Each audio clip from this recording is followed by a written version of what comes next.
Bismillahirrahmanirrahim. Yang berusaha pengerusi majlis, barisan para hakim yang arif lagi bijaksana, guru-guru, rakan-rakan, peserta sekalian. Assalamualaikum warahmatullahi wabarakatuh dan salam sejahtera. Jiran itu ialah dia, tajuk cerita saya pada hari ini.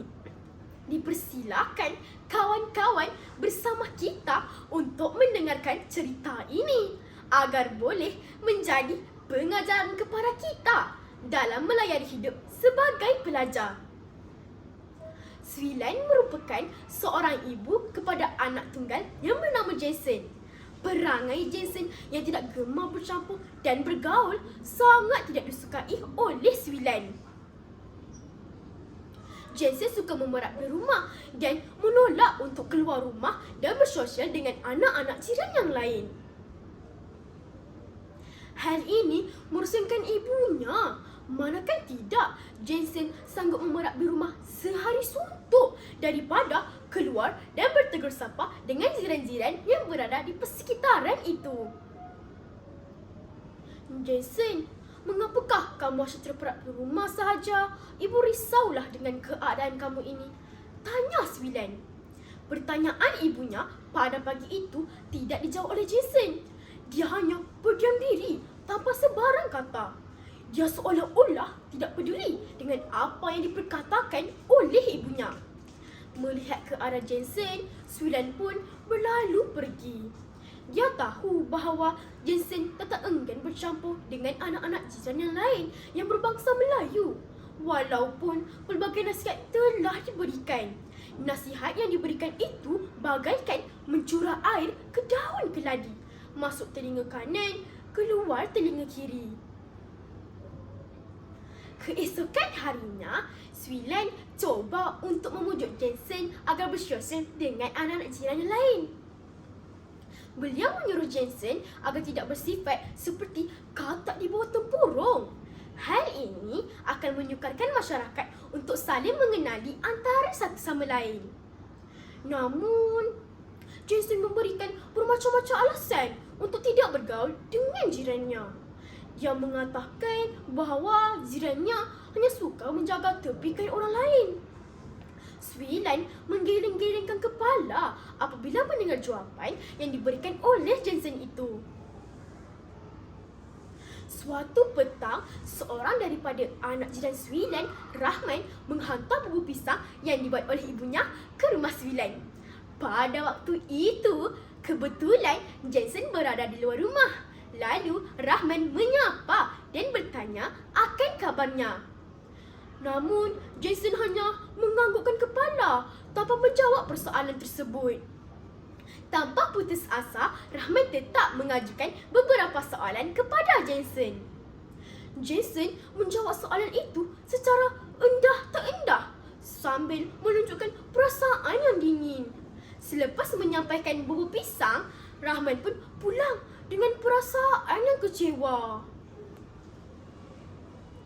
Ketika di sekolah, pada waktu mata pelajaran sejarah, guru sejarah telah meminta para pelajar untuk menyiapkan tugasan sejarah secara berkumpulan. Jason ditempatkan di dalam kumpulan yang sama dengan Rahman. Sepanjang perbincangan berlangsung, Jason hanya mendiamkan diri, umpama keras sumbang. Rahman berusaha untuk membuat Jason bercakap, namun usahanya itu tidak berhasil. Namun, dengan takdir Tuhan, rumah Jason telah terbakar.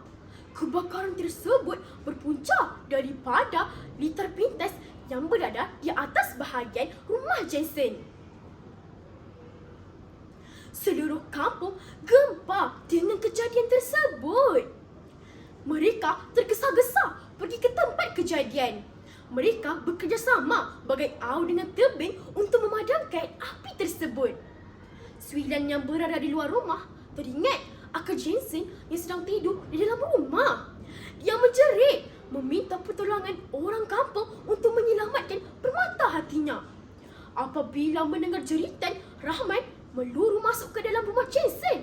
Dia tidak peduli dengan apa yang menjulang tinggi di dalam rumah tersebut. Akhirnya, Jensen dapat diselamatkan. Walaupun terdapat sedikit kecelakaan ringan di bahagian kakinya, dia terus dikejarkan ke hospital. Di hospital, Jensen terbaring lesu. Dia merenung wajah ibunya yang berada di sisi katil itu.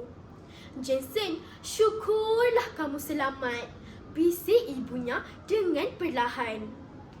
Sejurus kemudian, kelihatan Pak Ahmad, Mak Jah dan Rahman melangkah perlahan-lahan menuju ke katil Jensen.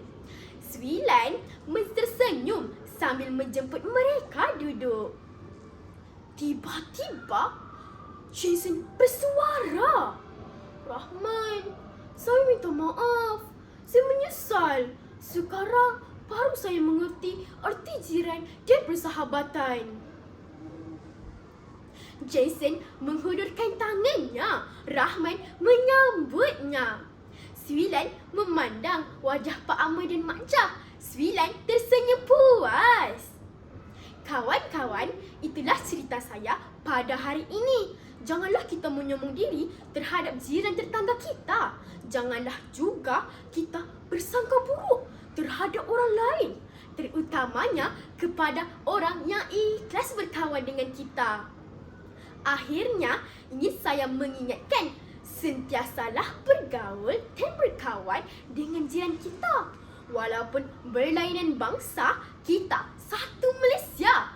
Kita perlu hidup dengan rukun dan damai demi semangat perpaduan. Sekian, wabillahi taufiq wal hidayah. Wassalamualaikum warahmatullahi wabarakatuh.